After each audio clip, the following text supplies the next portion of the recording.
tanana ritanana tanana ritanana tum tanana ritanana ritanana ritanana ritanana tum tanana ritanana tum tanana ritanana.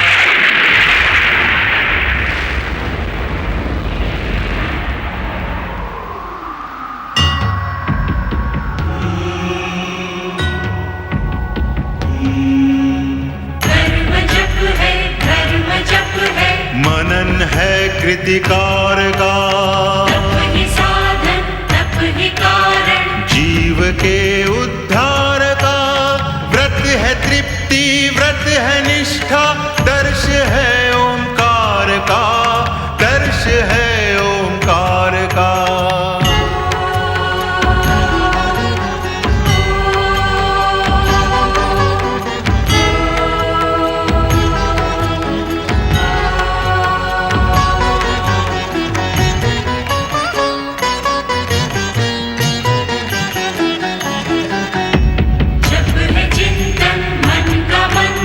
जप प्रभु की आराधना, तप कर शब्दों के स्वर, बनते हैं एक प्रार्थना।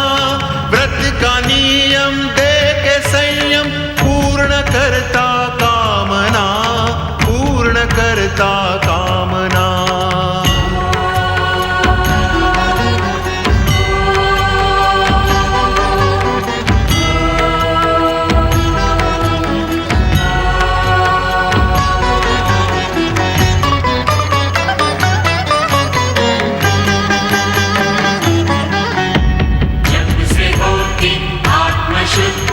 होती निर्मल भावना, तप का प्रभु शरण में, नम्र सी एक वंदना। व्रत के तप से निकट आए, कष्ट ना कोई यातना, कष्ट ना कोई यातना।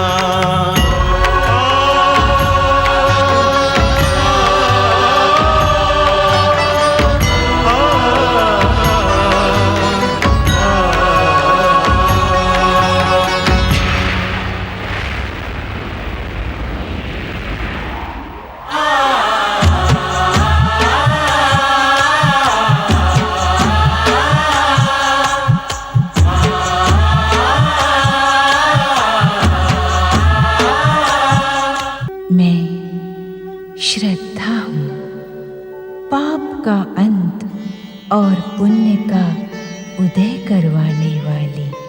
श्रद्धा अकर्म का सर्वनाश और कर्म का प्रतिफल देने वाली। श्रद्धा अज्ञान के अंधकार में ज्ञान का प्रकाश बिखेरने वाली।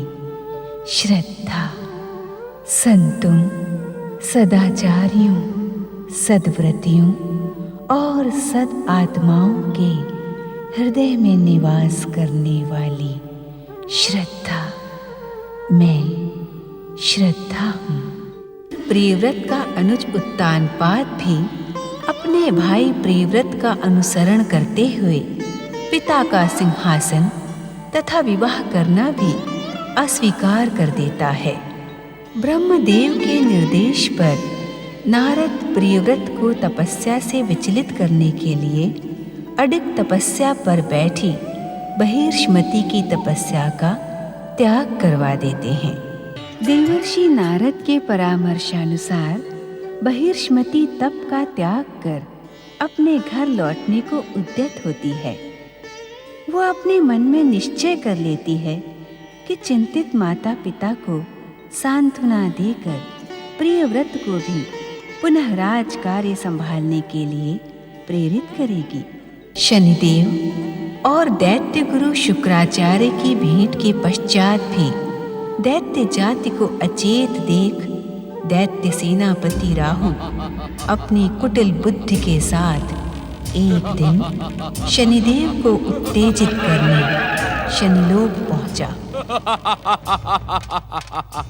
कहे शनिदेव, उस दिन दैत्य गुरु शुक्राचार्य के आश्रम में आपने अपनी शक्ति, दृष्टि कुदृष्टि, राग, द्वेष, छल, प्रपंच, पाप, पुण्य की बढ़ चढ़कर व्याख्या की, किंतु उसका लाभ क्या हुआ शनिदेव? दैत्य जाति आज भी पाताल में सोई पड़ी है। दुष्ट देवता विष्णु की कृपा प्राप्त कर ऐश्वर्य और सुखों का भोग कर रहे हैं। राहु, तुम भूल रहे हो कि तुम इस समय शनिदेव के सम्मुख हो।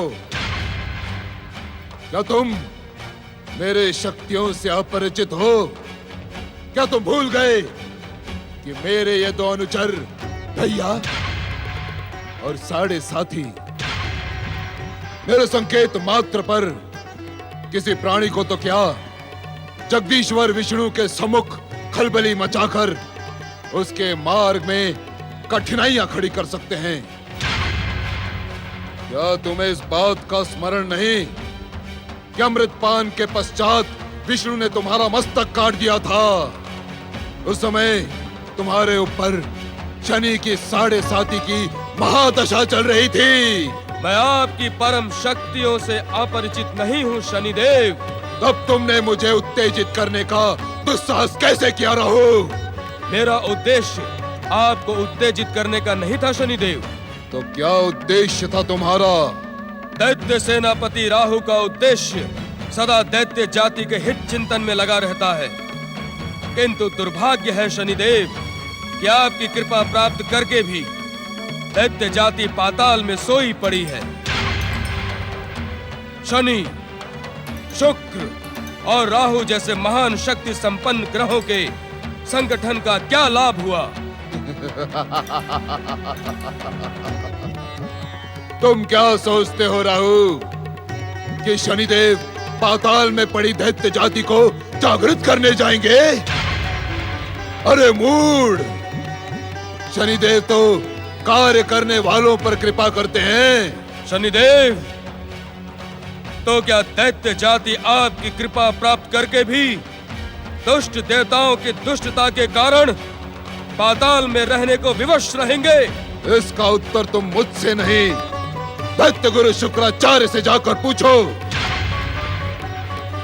कि कहीं शुक्राचार्य दैत्यों के सौभाग्य विधि और विश्व विजय के स्थान पर दुर्भाग्य और पराजय का कारण न बन जाएं।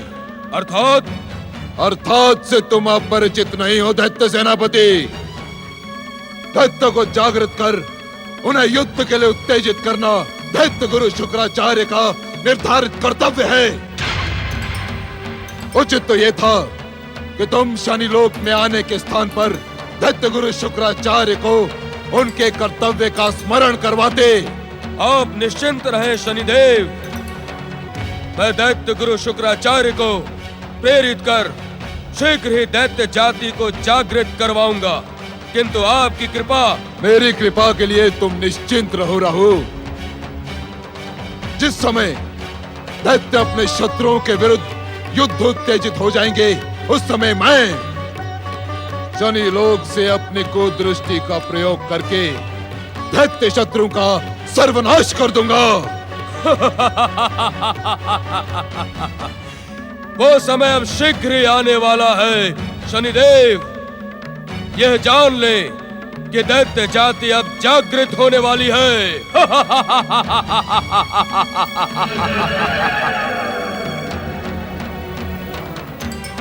भैया। जी महाराज। साढ़े साथी। जी महाराज। यदि दैत्य गुरु शुक्राचार्य सोई पड़ी दैत्य जाति को जागृत करने में सफल होते हैं, तो तुम दोनों दैत्य शत्रु देवताओं के विरुद्ध अपनी कुदृष्टि का प्रयोग करो। जो आज्ञा महाराज। जाओ और ऐसे कार्य करते रहो कि शनिदेव का नाम सुनते ही सारा ब्रह्मांड थर थर थर थर्राता रहे। मैं शनिदेव हूँ, शनिदेव।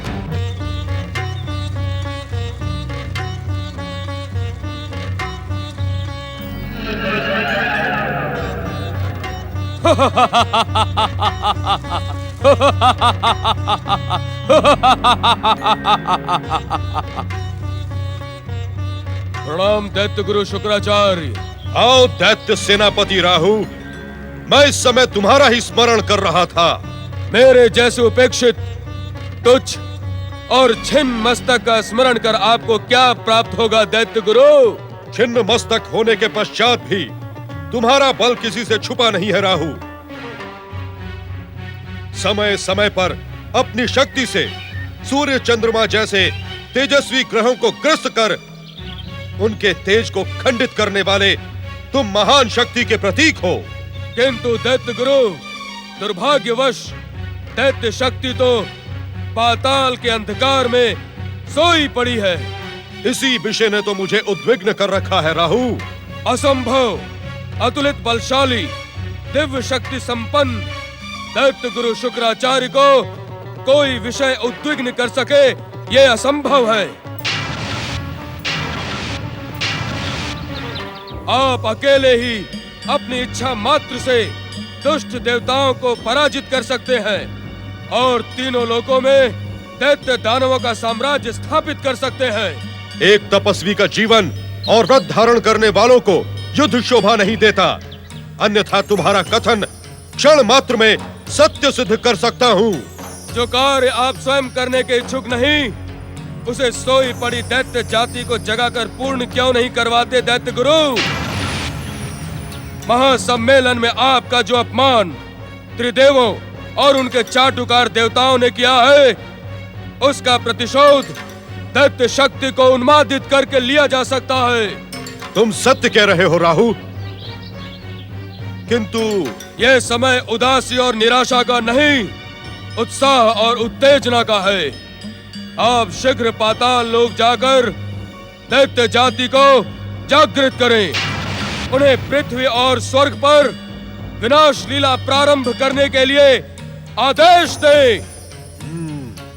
यह तो आपको ज्ञात है कि शनिदेव स्वयं ही दैत्यों के पक्ष में आ गए हैं।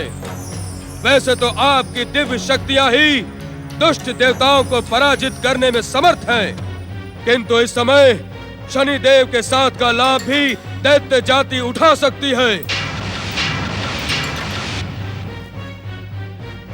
तुम निश्चिंत रहो राहु, आसुरी शक्ति अब अधिक समय तक सोई नहीं रहेगी। मैं शीघ्र पाताल प्रस्थान करूंगा।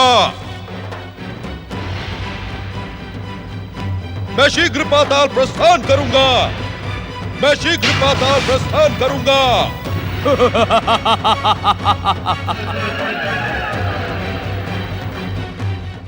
मैं शीघ्र पाताल प्रस्थान करूंगा।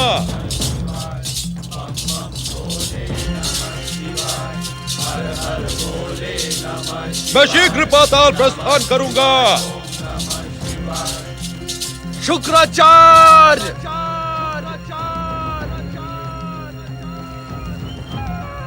शीघ्र कैलाश पर उपस्थित हो।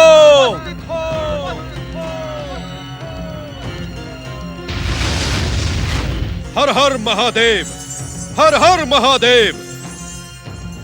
मेरे लिए क्या आज्ञा है कैलाशपति?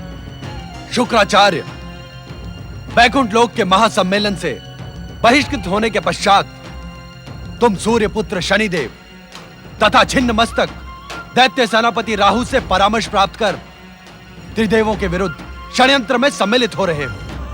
क्या यह उचित है? वैकुंठ के महासम्मेलन में आपके सम्मुख जिस प्रकार मुझे अपमानित करके बहिष्कृत किया गया, क्या मैं वो भूल सकता हूं?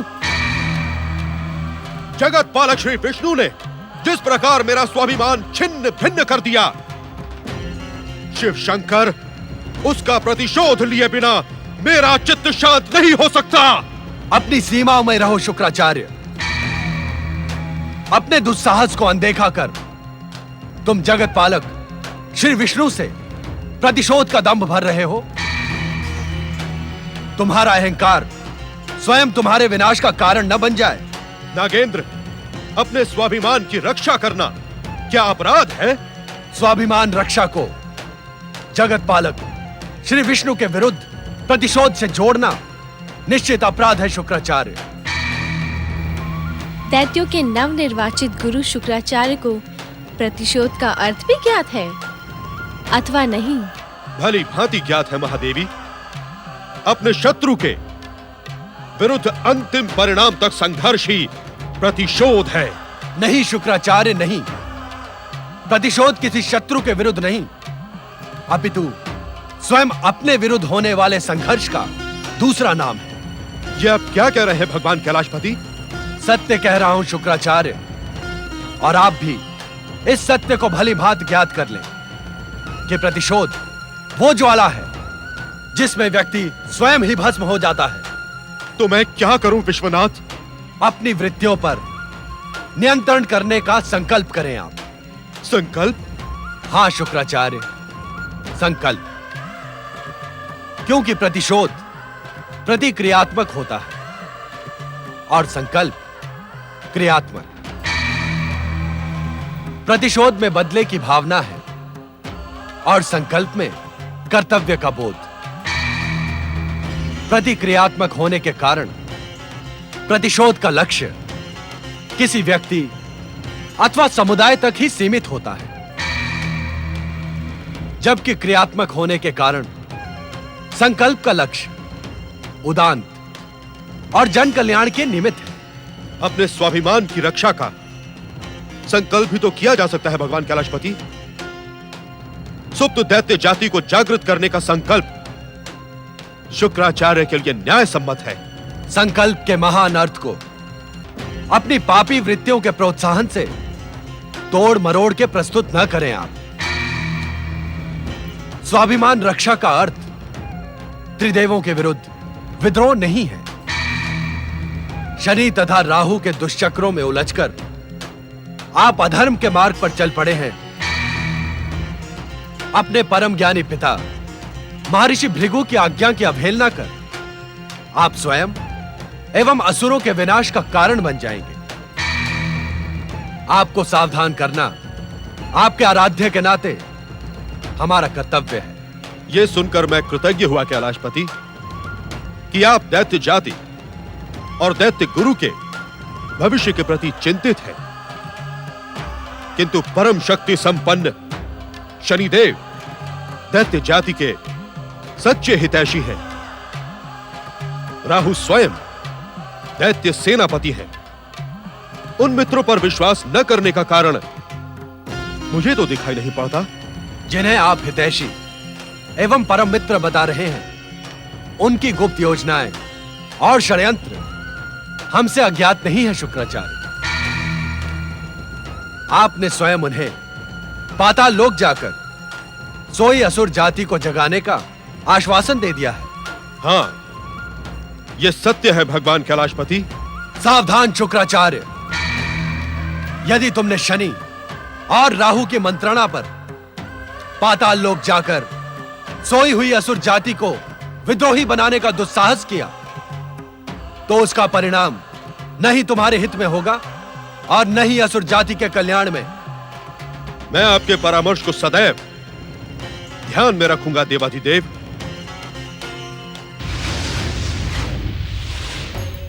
स्वामी, देवादिदेव के आदेश को परामर्श कहकर दैत्य गुरु अदृश्य हो गए।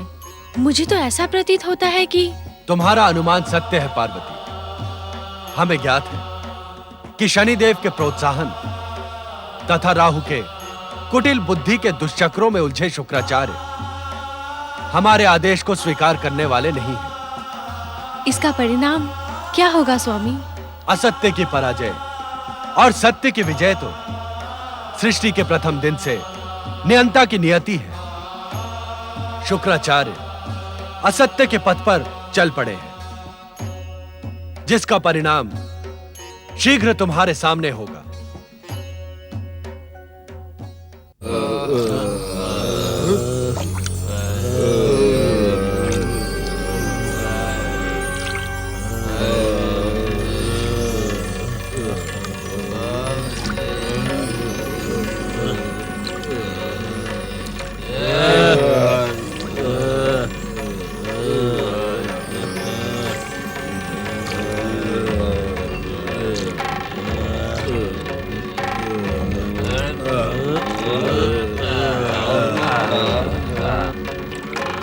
हे संसार के सर्वश्रेष्ठ वीर प्राणियों,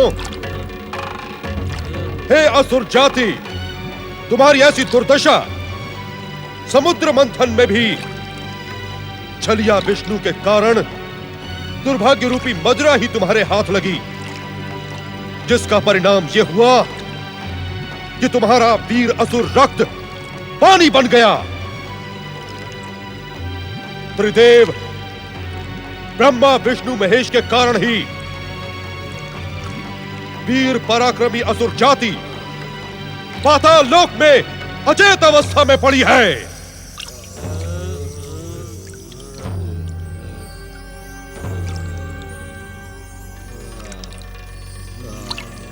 जागो असुर योद्धाओं,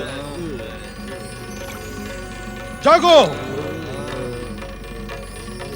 असुर योद्धाओं, जागो।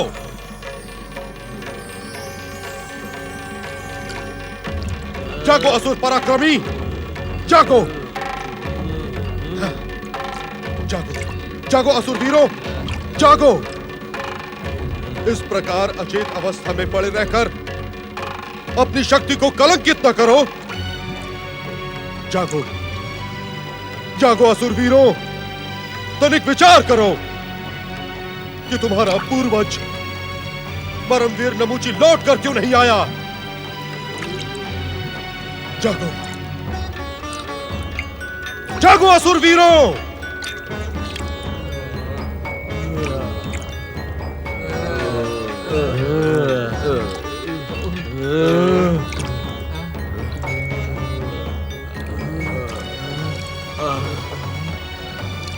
ज्ञात है क्यों? क्योंकि महान असुर राज नमूची ने पृथ्वी पर अपनी शक्ति का विस्फोट कर असुर जाति की विजय की ध्वजा लहरा दी, परंतु असुर शत्रु छलिया विष्णु ने महान पूर्वज नमूची का संहार कर दिया। और तुम नमूची की हत्या का प्रतिशोध न लेकर पाताल लोक के अंधकार में छुपे पड़े हो। नहीं दैत्य गुरु, नहीं। असुर शक्ति अब जाग उठी है, आप आदेश दें, हमें क्या करना है? जागना ही पर्याप्त नहीं है असुरों, तुम अपनी भयानक और विस्फोटक शक्ति को केंद्रित करो और अपने भीतर प्रतिशोध की ज्वालाएं जगाओ। संसार में प्रलय मचाने योग्य बल संगठित कर सको, जिससे छलिया विष्णु के छल, जप, तप और व्रत की महिमा को नष्ट कर सको, साधना और प्रार्थना का नाश कर सको। ज्ञात हो असुर वीरों, ऐसा कब होगा? कब दैत्य गुरु? जब तुम स्वर्ण की भांति अपने शरीर को अग्नि की धधकती हुई भट्टी में तपाओगे, तब तुम्हारे शरीर के बलाबल में कुंदन की भांति निखार आएगा। तब तुम अपनी शक्ति से संसार को भस्म करने में सक्षम होंगे। ऐसा ही होगा दैत्य गुरु, हम अपनी संगठित भयानक विस्फोटक शक्तियों से छलिया विष्णु के संसार को नष्ट ध्वस्त कर देंगे। उचित अवसर आने पर हम तुम्हें आक्रमण का आदेश देंगे। जो आज्ञा दैत्य गुरु। दैत्य गुरु शुक्राचार्य की जय, महान असुर शक्ति की जय।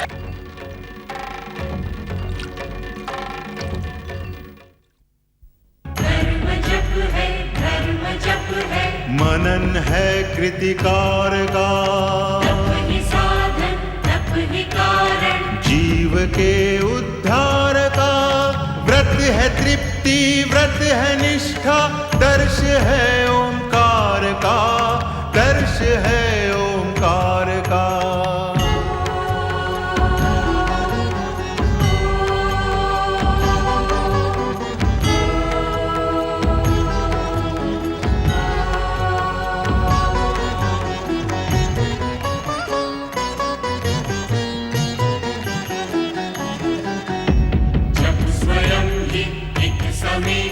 मूल दीक्षा ज्ञान की, से ही पहचान होती, सर्वशक्तिमान की। व्रत ही देता हर एक जन को सच्ची शिक्षा ध्यान की, सच्ची शिक्षा ज्ञान की।